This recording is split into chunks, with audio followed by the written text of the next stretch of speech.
Cabo Mil Radio 96.3 presenta el podcast de Isabel y su café. Ganando como hombre, vamos a poner un ejemplo, 10,000 pesos mensuales, ella automáticamente por el hecho de ser mujer está entre 7,500 y 8,000 pesos mensuales únicamente por su género. ¿A qué crees que se deba esta brecha de 23%? Mira, esto lo determinó ya desde el año 2019, para ser exactos, directamente la Organización de las Naciones Unidas, la ONU, y entró en vigor se empezó a conmemorar a partir de 2020. Estábamos en una situación de pandemia, ojo, porque también no tiene mucho que ver el momento histórico en el que estamos viendo como país, y se tomó la determinación de que esa brecha debe desaparecer, no debe de existir.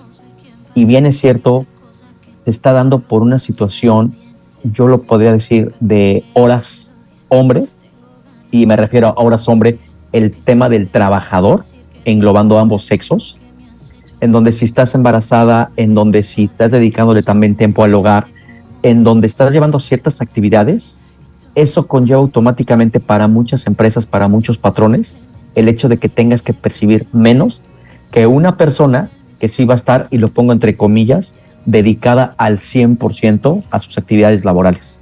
Yo creo que va por ahí básicamente. Es hasta cierto, no es hasta cierto punto, es absolutamente injusto esto que estás diciendo. No, es totalmente injusto y te soy sincero, llevo 20 años dedicándome a materia laboral y es la primera vez que pongo a desmenuzarme con la literalidad la ley y oh sorpresa, encontramos en el artículo segundo, o sea, ni siquiera hay que leer los 1000 artículos, el artículo segundo de la propia Ley Federal del Trabajo, en su tercer párrafo te establece: se tutela la igualdad sustantiva o de hecho, ojo, de trabajadores y trabajadoras frente al patrón. Es la única ocasión que te establece que esta ley va a ser protectora para trabajadores y trabajadoras, englobando ambos sexos, englobando ambos géneros. Porque de ahí en adelante siempre se va a referir mediante pronombres neutros, si los queremos de esa manera, en el sentido que cuando establece patrón o trabajador, se está refiriendo a ambos sexos. Entonces, aquí me llama mucho la atención porque si encontramos textualmente trabajadores y trabajadoras, se va a tutelar la igualdad sustantiva y de hecho. Entonces, eso me llama mucho la atención de que aquí en México ya lo hemos tenido de toda la vida, pero tuvo que llegar la Organización de las Naciones Unidas para empezar a tomar y dar el manotazo por medio de la Coalición Internacional para la Igualdad Salarial, o lo podemos encontrar como EPIC, que son sus iniciales en inglés, donde hace alusión con la ONU Woman o ONU Mujer para que esa brecha desaparezca totalmente a nivel mundial. Claro. Oye, Héctor, fíjate que también con datos de la ONU estamos por aquí viendo que no solo hay una disparidad en la cuestión económica, sino que también la mayoría de las mujeres se concentran en trabajos peor remunerados, pero también menos calificados y con mayor inseguridad. Entonces, esta inequidad no nada más es económica, también se refiere a la seguridad social y laboral que puede o que debe de prestar un trabajo. ¿Esto cómo lo abordas desde la parte legal? Mira, yo creo que todavía tenemos en el psique, híjole, es que no sé ni cómo mencionarlo. La programación cultural, el machismo, ¿qué? Totalmente es un tema de machismo, discúlpenme. Tenemos relativamente pocos años que la mujer es considerada ya como una persona que tiene voz y voto para elegir a sus gobernantes. Vámonos más atrás y lamentablemente la mujer estaba considerada todavía como un objeto. Claro. Y eso es una situación que ha estado cambiando y ha sido modificada hasta el día de hoy. Estamos hablando de un 18 de septiembre de 2023, en donde ya tenemos leyes, en donde ya tenemos días conmemorativos como el día de hoy, para que esta disparidad en todos los sentidos no exista o se erradique. Es un tema cultural, yo lo entiendo de esa manera, pero no lo comparto evidentemente. Y hablando legalmente, y reitero, la ley es igual absolutamente para todos. Si cometes una sanción, se te va a aplicar de la misma manera. Si cometes una infracción, se te va a aplicar de la misma manera. Pero el hecho en donde, lamentablemente, como tú lo mencionas, se le esté dando tareas insalubres o más riesgosas o de menor calidad a las mujeres, sí, esa es una realidad, y por eso conlleva de igual manera también que ante la psique de muchas empresas, de muchos patrones, consideren que deben de percibir un menor ingreso.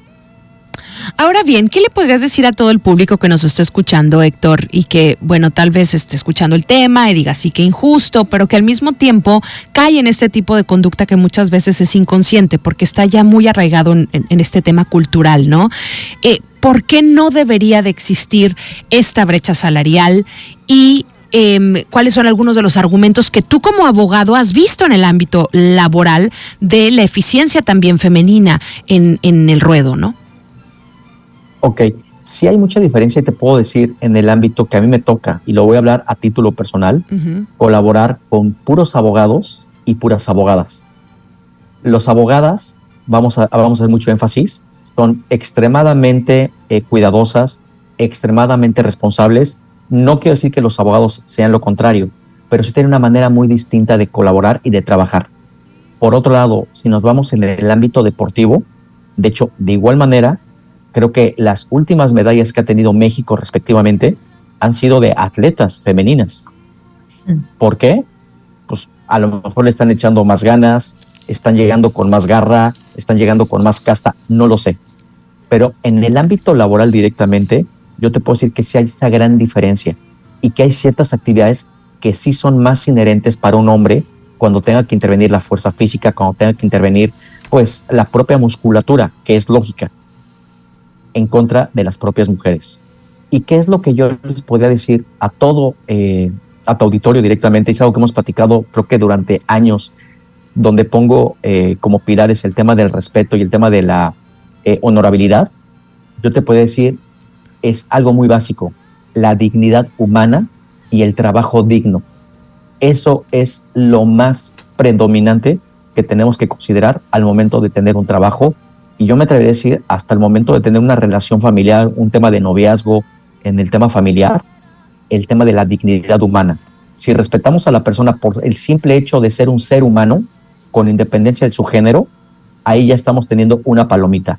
Pero si aún a ello estamos integrando y valorando el tema del trabajo digno, ya únicamente no estamos reforzando y valorando a la persona por el hecho de ser persona o por el hecho de ser únicamente un ser humano, sino por el hecho de ser útil al momento de estar prestando un servicio, estar generando una riqueza y por medio de ello el poder dignificarse como persona y sostener a una familia o sostenerse a ella misma, siempre y cuando sea un trabajo lícito, por supuesto.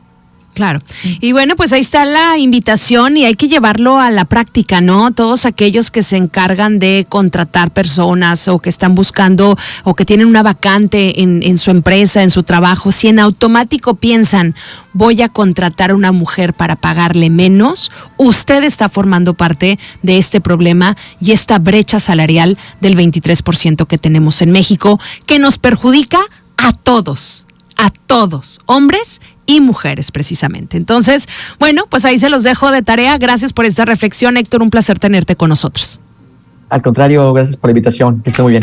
Escucha Isabel y su café por Cabo Mil Radio 96.3.